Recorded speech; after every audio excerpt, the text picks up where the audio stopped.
December 31, 2019 Covid వచ్చినప్పటి నుంచి ఈ రోజు వరకు కూడా మా పిల్లల్ని మేము ఎంత పట్టించుకున్నామో తెలియదు, మా చుట్టాలను ఎంత పట్టించుకున్నామో తెలియదు, కానీ వైరస్ని మాత్రం చాలా విపరీతంగా పట్టించుకోవడం జరుగుతుంది. బహుశా నాకు తెలిసి 2020 ఫిబ్రవరి 6వ తారీఖు నాడు 5వ తారీఖు నాడు ఐ వెంట్ లైవ్. ఈ వైరస్ ఇక్కడతోని ఆగదు, ఇది మారణ హోమం సృష్టిస్తుంది, ఇది ఆగదు, మనల్ని మనం కాపాడుకోవాల్సిన అవసరం ఉంటుంది అని I went on public. It's a very clear information that this virus is a synthetic virus. ఇది ఒక కార్యక్రమానికి వచ్చింది, ఆ కార్యక్రమం చేసిపోతుంది. ఎందుకు ఇప్పుడు దాని గురించి మాట్లాడుతున్నాము? హెచ్ఎంపీవి గురించి మాట్లాడాలి కదా అని అంటే దాని గురించి అర్థం చేసుకుంటే దీని గురించి తెలుస్తుంది. దశరథుడి గురించి తెలిస్తే రాముడి గురించి తెలుస్తుంది, రాముడి గురించి తెలవాలంటే దశరథుడి గురించి తెలవాలి. Please be clear. ఏ వైరస్ అయినా కూడా ఇప్పుడు అది పెద్దదా చిన్నదా అనే విషయం కానే కాదు. ఎందుకనంటే కరోనా రాకముందర వైద్య విధానము, కరోనా వచ్చిన తర్వాత వైద్య విధానం అనేది టోటల్గా మారిపోయింది. నేను ఒక పల్మనాలజిస్ట్ని, నేను ఒక ఇమ్యునాలజిస్ట్ని, నేను ఒక ఎలర్జీ స్పెషలిస్ట్ని. పెథాలజీ, మైక్రోబయాలజీని ఏదైతే కట్టలుగా పుస్తకాలు మేము చదివినామో మెడికల్ కాలేజ్లో, అది కోవిడ్ ముందర ఒక పద్ధతిగా, కోవిడ్ తర్వాత ఒక పద్ధతిగా ఉన్నది. కొన్ని రోజుల్లో నేను ఇది కూడా రాయబోతున్నా మెడికల్ కౌన్సిల్ ఆఫ్ ఇండియాకి, rewrite the text books so that we have to update the students who are coming to the next generation. ఒక ఊపిరితిత్తులు ఫైబ్రోసిస్ రావాలంటే, మీరు ప్రెస్ మిత్రులు ఉన్నారు, ఫైబ్రోసిస్ అంటే ఎట్లా సార్ అంటే, ఫైబ్రోసిస్ అను ఊపిరితిత్తులు పనిచేసే విధానం ఎంత వ్యత్యాసంగా ఉంటుందంటే ఒక ఆకుకి ఎంత వ్యత్యాసం ఉంటుందో అంత వ్యత్యాసం ఉంటుంది. ఉదాహరణకి ఓ చెట్టుకు ఆకులన్నీ కట్ చేసి పేపర్ ఆకులు పెడితే చెట్టు బతకదు. అట్లాగే ఊపిరితిత్తుల ఫైబ్రోసిస్ వచ్చి మనిషి బతకమన్నా బతకలేడు. ఊపిరితిత్తుల్లో అలాంటి మార్పులు, ఫైబ్రోసిస్ రావాలంటే నార్మల్గా ఒక పల్మనాలజిస్ట్గా కోవిడ్ ముందర ఓ సిటీ స్కాను, ఎక్స్రేను క్లినికల్గా మేము చూసుకుంటే 6 నెలలు, సంవత్సరం. ఫర్ యువర్ ఇన్ఫర్మేషన్, కోవిడ్ వచ్చిన 3 రోజులు, 4 రోజులు, 5 రోజుల్లో, వారం రోజుల్లో ఈ మార్పులు కనపడుతున్నాయి. ఏమని అనుకోవాలి దీన్ని? ఎక్కడ లేని మార్పులు వచ్చినప్పుడు మేము తెలుసుకోవాలా లేదా? మేము తెలుసుకున్నాం. ఇది సాధారణమైన వైరస్ కాదు, ఇది వచ్చిందే సర్వనాశనానికి. ఈ మార్పులు ఏవైతే మా పుస్తకాల్లో పేజీలుగా మేము చదివినామో, రాశారో, అది ఏదైతే సంవత్సరం వరకు మార్పులు ఉన్నాయో, కోవిడ్ వచ్చిన తర్వాత వారం 10 రోజుల్లో మార్పులు కనపడుతున్నాయి. అదేంటా తలలు గోక్కునుడు తప్పితే మా పని ఏం లేకుండే కోవిడ్ టైంలో. కానీ ఇప్పుడు మేము వీఆర్ క్లియర్. ఒక కేసుని చూస్తే ఒక ఇమ్యునాలజిస్ట్గా, ఎలర్జిస్ట్గా, ఒక పల్మనాలజిస్ట్గా ఇది ఎటుపోతున్నది, దీని లక్షణం ఏంటి, ఇమ్యునాలజిక్లాగా ఎక్కడ పోయి కొడుతుంది, we are clear about it. This no doubt. ఆలోచించకపోతే డౌట్ వస్తుంది, కానీ మేము ఆల్రెడీ దీని నాటకాలు చూసున్నాం. హెచ్ఎంపీఏ గురించి మాట్లాడాలంటే ప్రాబ్లం ఒకటే, కోవిడ్ వచ్చిన తర్వాత తునాతునకలైనది వ్యవస్థ ఏమిటి అని అంటే ఆరోగ్య వ్యవస్థ. వ్యాధి నిరోధక శక్తి సంకనాకిపోయింది, సర్వనాశనం అయిపోయింది మానవుల్లా. ఈ భాషలో చెప్తే పబ్లిక్కి వెళ్తుంది కాబట్టి చెప్తున్నా. ఎప్పుడైతే పొట్ట సర్వనాశనం అవుతుందో మానవుడి శరీరం సర్వనాశనం అవుతుంది అంటారు. పొట్టకిను ఆ వ్యాధి నిరోధక శక్తి లింక్ ఏంటి sir? What you eat is what you are. నీ వ్యాధి నిరోధక శక్తి ఎక్కడున్నదయా తీసి చెప్పవా అని అంటే మెడికల్ కాలేజీలో చదువుకునేటప్పుడు లింఫ్ నోడు అది ఇది చెప్పేటోండి. ఇప్పుడు నేను చెప్పాలంటే if your stomach is correct, నీ పొట్ట చక్కగా ఉంటే, నువ్వు పొట్టని చక్కగా చూసుకుంటే నీ వ్యాధి నిరోధక శక్తి చక్కగా ఉంటుంది, ఉండి తీరుతుంది. పొట్ట చక్కగా అంటే ఏం చేయాలి సార్? పిజ్జాలు, బర్గర్లు, కూల్ డ్రింక్స్లు, ఆల్కహాలు ముందర బంద్ చేయండి సార్. అవన్నీ బంద్ చేస్తే బతుకుడు ఎట్లా సార్? ఇక్కడ వదిలిపెట్టినా అది వదిలిపెట్టదు కదా మిమ్మల్ని. మీరు ఇది తీసుకుంటే ఎట్లానే కష్టమే, వదిలిపెడితే అది పోయి తింటుంది. సో కనీసం దాని నుంచి ఎట్లా తప్పించుకోవాలో వైద్యులు ఉన్నాం, మేము చెప్తాం. మీరు చేయవలసింది ఒకటే, ఈ culture of pizza, culture of burgers, culture of pastas, culture of pizzas, ఇది మన సంస్కృతి కాదు. నేను ఇక్కడ వెస్టర్న్ సంస్కృతి, భారతీయ నాగరికత లెక్చర్ చేయడానికి రాలే.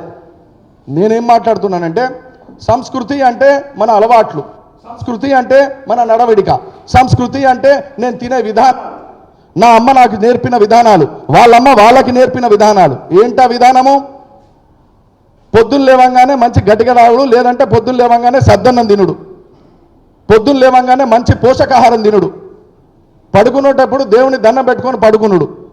ఎప్పుడు ఎండ చుట్టూ ఎండ మంచిగా ఉన్నప్పుడు ఆఫీస్ పోతా ఉంటే స్కూల్కి పోతా ఉంటే అరే ఆ తులసి చెట్టు చుట్టూ తిరిగి పోరా, అమ్మ నీకు ఎప్పుడు పిచ్చా తులసిలో ఏమవుతుందమ్మా, ఏం కాదమ్మా.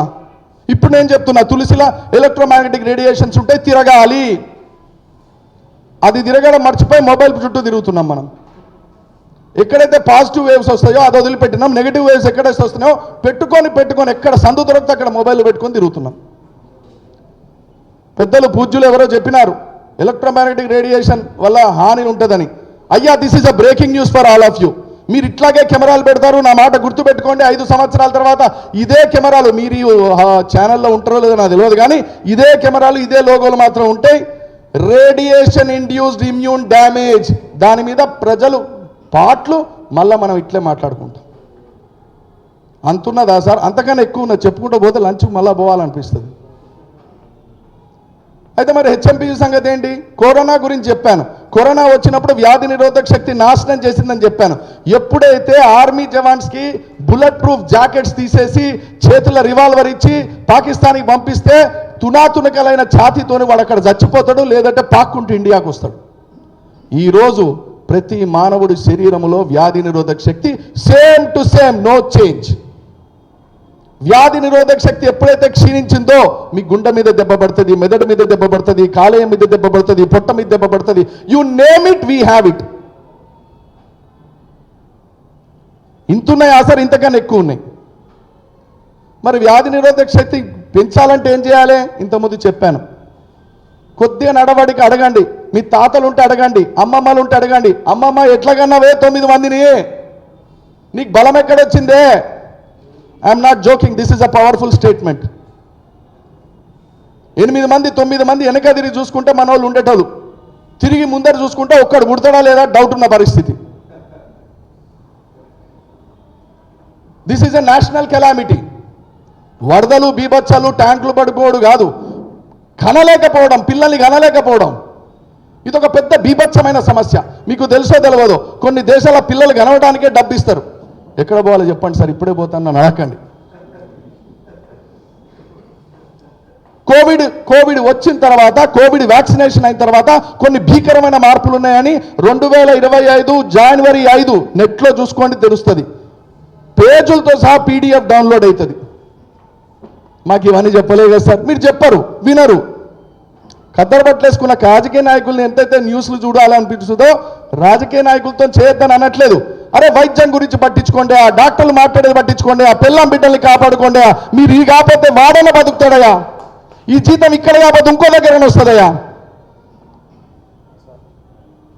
వ్యాధి నిరోధక శక్తి గురించి ఒక ఇమ్యునాలజిస్ట్గా నేను మళ్ళీ చెప్తున్నాను. గాడ్స్ ఎప్పుడైతే డౌన్ అయ్యాడో, అంటే బుల్లెట్ ప్రూఫ్ జాకెట్ నేను ఎప్పుడైతే తీసేసినో, హెచ్ఎంపీవీ వైరస్ ఏంది, రోడ్డు మీద కంకర కూడా చంపుతుంది మనల్ని. హెచ్ఎంపీవీ వరకు అవసరం లేదు. బండి మీద పోతా అంటే సడన్గా లేస్తుంది కదా, జుర్రని బండి తీయంగానే కంకర లేస్తుంది కదా, అది తగిలినా చచ్చిపోతాడు మనిషి. I'm telling you fact. So HMPV గురించి మాట్లాడుకున్నట్టయితే ఎస్, దీనికి పొటెన్షియల్ ఉన్నదా ఇప్పుడు అని అడిగితే దానికి సమాధానం ఇంత 5 నిమిషాలు 6 నిమిషాలు మాట్లాడిన తర్వాత దానికి సమాధానం దీని కాదు కదా. దాని ముత్తాత వచ్చినా లేదంటే దాని మనవరాలు వచ్చినా కూడా మానవుల్ని క్షీణింపజేసి నశింపజేసే శక్తి దీనికి ఉంటుంది. ఎందుకు ఉంటుంది దీనికి? నీకు లేదు కాబట్టి. ప్రపంచం 2 విధాలుగా డివైడ్ అవుతుంది. మీకు అర్థమయ్యే భాషలో చెప్పాలంటే ruling party and opposition party.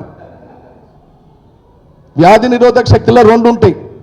రోగి బలమా, రోగ బలమా, ముకాబ్లా నీకా నాకా. వైరస్ లోపలికి వచ్చిన తర్వాత నువ్వా నేనా. మీకు ఇంకో విషయం గమ్మత్తు చెప్తా ఇమ్యునాలజిస్ట్గా. వైరస్ మనిషిని చంపాలని చూడదు, సర్వనాశనం చేసి కృంగి కృషించి నశించి వాడు బెడ్ మీద పడుకొని కక్కైనా వాడు అక్కడే ఉంటుంది వైరస్. ఎందుకు తెలుసా? అది బతకాలి. ఎందుకు బతకాలి తెలుసా? అది పిల్లల్ని పెట్టాలి. ఎందుకు పిల్లల్ని పెట్టాలి తెలుసా? అది వ్యాప్తి చెందాలి. దానికున్న తెలివి మనకు లేదే.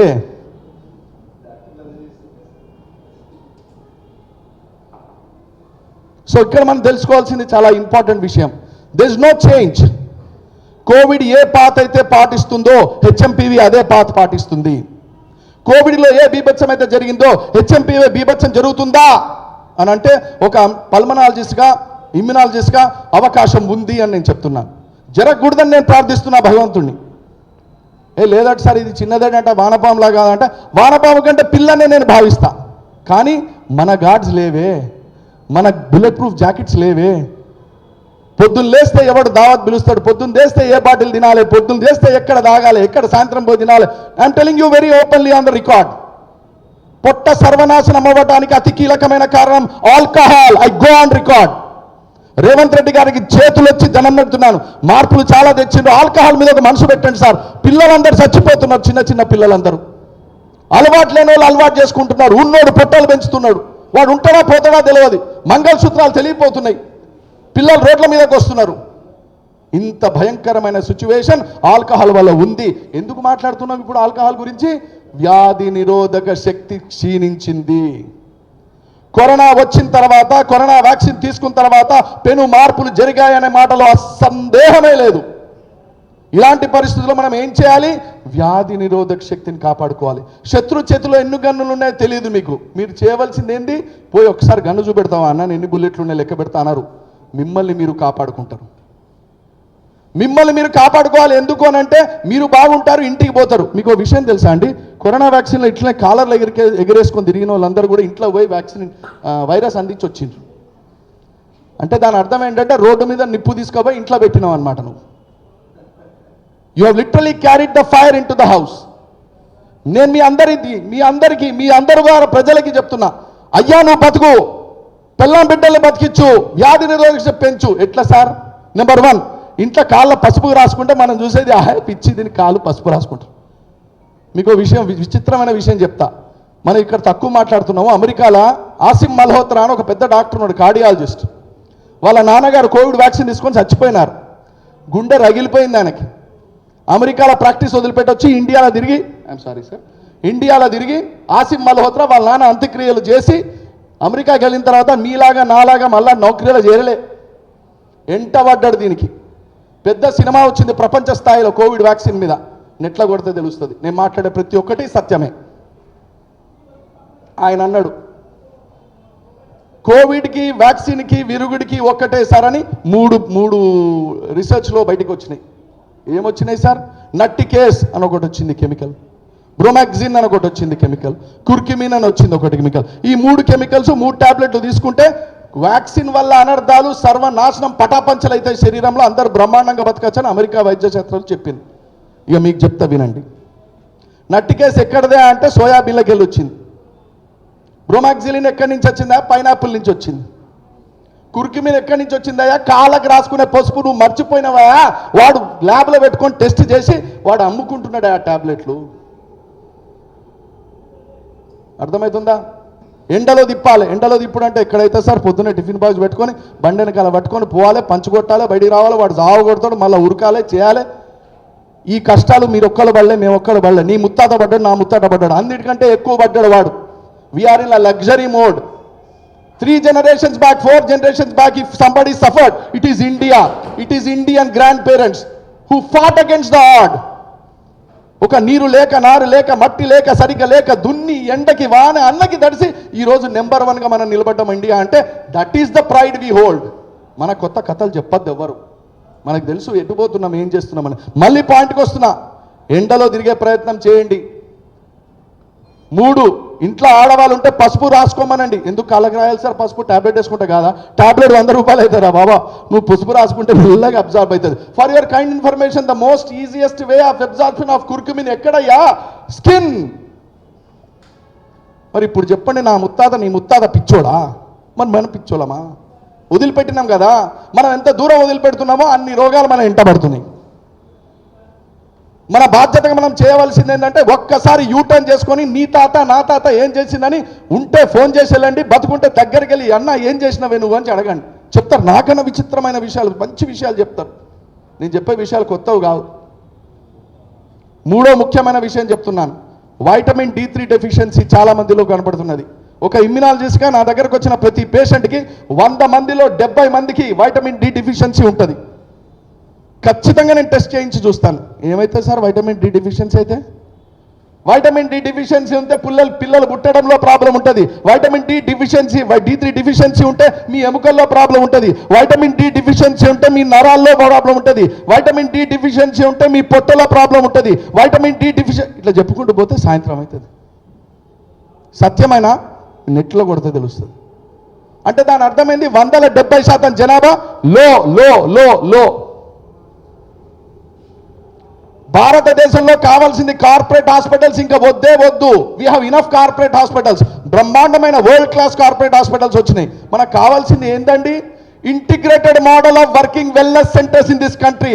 ప్రధానమంత్రి ఆలోచించవలసింది ఒక్కటే, నరేంద్ర మోడీ గారు ఆరోగ్య శాఖ వారు ఆలోచించవలసింది ఒక్కటే. We require to take the mode in wellness mode, not a treatment mode.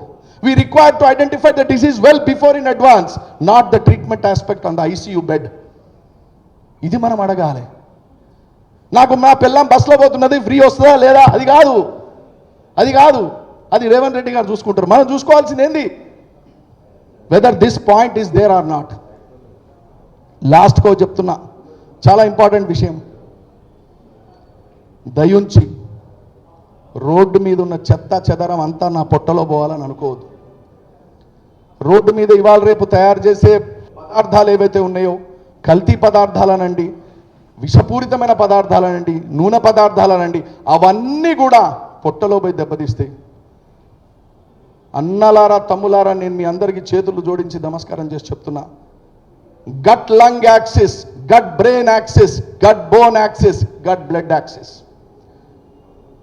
భారతదేశంలో వైద్య శాస్త్రములో మేము చదవనిది ఇప్పుడు చదివేది ఇవే. ఏందయ్యాది అంటే, పొట్ట నుంచి మెదడికి కనెక్షన్ ఉంటుందయ్యా, పొట్ట నుంచి గుండెకి కనెక్షన్ ఉంటుందయ్యా, పొట్ట నుంచి కాలేయానికి కనెక్షన్ ఉంటుందయ్యా, పొట్ట నుంచి చర్మానికి కనెక్షన్ ఉంటుందయ్యా. ఏం కనెక్షన్ సార్ ఇది? చాలా ఇంట్రెస్టింగ్ ఎగ్జాంపుల్ చెప్పి ముగిస్తాను. యుఎస్లో రీసెంట్గా ఒక ఇట్లనే డౌట్లు వస్తే కొన్ని ఎక్స్పెరిమెంట్లు చేసినారు. 2 గ్రూప్ ఎలుకల్ని తీసుకున్నారు. ఒక గ్రూప్ ఎలుకకేమో నిమోనియా ఇచ్చినారు, ఇంకో గ్రూప్ ఎలుకకు కూడా నిమోనియా ఇచ్చినారు. ఆ 2 గ్రూప్ ఎలుకలు నిమోనియాతో కొట్టుకుంటుండే. ఒక గ్రూప్లో ఏ గ్రూప్లో యాంటీబయాటిక్ గుచ్చినారు, బి గ్రూప్లో యాంటీబయాటిక్ గుచ్చలే. ఏం గుచ్చినారు? ప్రోబయాటిక్స్ గుచ్చినారు. ప్రోబయాటిక్స్ అంటే ఏంది? నీ పొట్టలో ఉండే ఏవైతే మైక్రోబయోమ్ ఉంటుందో, నీ పొట్ట వల్ల ఏదైతే మీ సర్వ అవయవాలు కాపాడబడతాయో అలాంటిది ఎక్స్ట్రాక్ట్ చేసి మళ్ళీ దానికే గుచ్చినారు. అద్భుతం ఏంటి తెలుసా అండి? యాంటీబయాటిక్ తీసుకున్న ఎలకల గ్రూపు 2-3 రోజుల తర్వాత రికవర్ అయిందట. ఏ యాంటీబయాటిక్ తీసుకోకుండా ప్రోబయాటిక్ ఏ గ్రూప్లో అయితే ఇచ్చిందో ఒక 4 రోజులు ముందరే రికవర్ అయిందట. మీకు తెలుసో తెలియదో, నేను టాబ్లెట్ వేసుకోవాలన్నా, మీరు టాబ్లెట్ వేసుకోవాలన్నా ఫస్ట్ ఎలకల మీద, పిల్లుల మీద, వీటి మీదనే పరిశోధనలు జరుగుతాయి. They are mammals, we are mammals. So అందుకనే మీ అందరికి చెప్పేది ఒక్కటే, పొట్టని ఎట్లా కాపాడుకుంటారో మీ బాధ్యత. నాకు చెప్పలేదు కదా సార్ కేంద్ర ప్రభుత్వం, చెప్పరు. నిన్ను పెళ్లి చేసుకోమని కూడా చెప్పలేదు కేంద్ర ప్రభుత్వం. నీ ఇంటికి కార్డు వాడు కొట్టలే, నువ్వే కొట్టుకున్నావు. నీ ఫస్ట్ నైట్ కూడా నువ్వే సెట్ చేసుకున్నావు, ముఖ్యమంత్రి చెప్పలే. అందుకనే నీ పిల్లాన్ని కాపాడుకోవాలా, నీ కుటుంబాన్ని కాపాడుకోవాలి. ఎవరి బాధ్యత? నీ బాధ్యత. సో ఇట్లా అయిపోయింది సార్ రాష్ట్రం. అప్పటి అనుకోలేదు సార్. ఎందుకు అనుకోలే? అనుకోవద్దన్నా వేడనా? ఆరోగ్యం మీద మనసు పెట్టండి. My dear brothers, journalist, people, everyone, I request, concentrate on your self, concentrate on your families. ఎందుకంటే ఒక యూనిట్ దెబ్బతిన్నదంటే సర్వనాశనం అయిపోతాం మనం. నేను కొండ మీద బతకట్లేదు, నేను మీ అందరి మధ్యలో బతుకుతున్నా. నాకు వస్తే ఇన్ఫెక్షన్ మీకు వస్తుంది, మీకు వస్తే నాకు వస్తుంది. అందరం ఈ సమాజంలోనే బతుకుతున్నాం. అందరూ ఆరోగ్యంగా ఉండాలి, లేకపోతే సమాజం బ్యాలెన్స్ దెబ్బతింటుంది. ఈ చిన్న అవకాశం ఇచ్చిన మీ అందరికీ, సభ్యులకి ధన్యవాదాలు.